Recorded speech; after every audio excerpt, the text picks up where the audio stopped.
Allah is giving us the permission to do the sports, to entertain us. Play football, play basketball, cricket, golf, whatever you like. But your sports should not contain gambling, no betting. If I win, I pay you this, and if you win, you pay me this. No. Haram, bawal yung betting, bawal yung sugal, bawal yung gambling. So sports must be no playing with money, because that can cause fights with people. Play for the fun, play for happiness, play for entertainment, and play for the good health. That's what Islam teaches, that's what the Quran teaches, and that's what the Prophet teaches.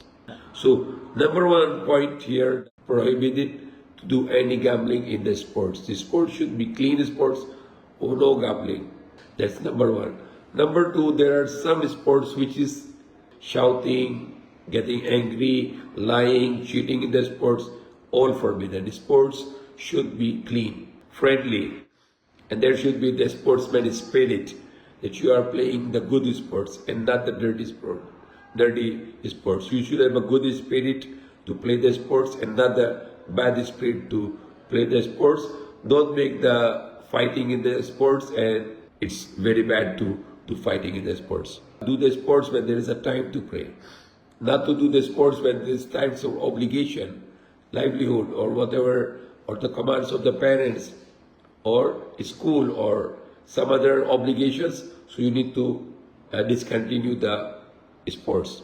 Sports like hitting on the face, suntok sa mukha, bawal. Boxing is haram.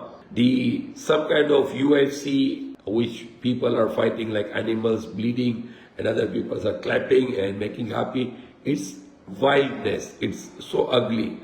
It's so bad that people are killing each other and other people are watching. So this kind of sports is forbidden, where you are going to hurt another human being, because this human body is the gift of God, and it doesn't want us to damage it. You can play some wrestling, but no violence, no bleeding, no breaking the bones, just knock down or put down, but hitting the face, not allowed, haram this way. One more last thing I will mention, yung sabog is haram, because you let two animals to fight each other, you put knife, cuchillo, and they bleed each other, and those cockfighting or sabog, papatayin yung manok. This chicken will kill each other, and you're doing it for fun. So you are worse than animals, that you let animals to kill for your happiness, just for make yourself happy. You're like sadista, that you enjoy with the pain of someone. And the people who will commit these kind of things will go to the hellfire in the next life, and God will punish them in this life also.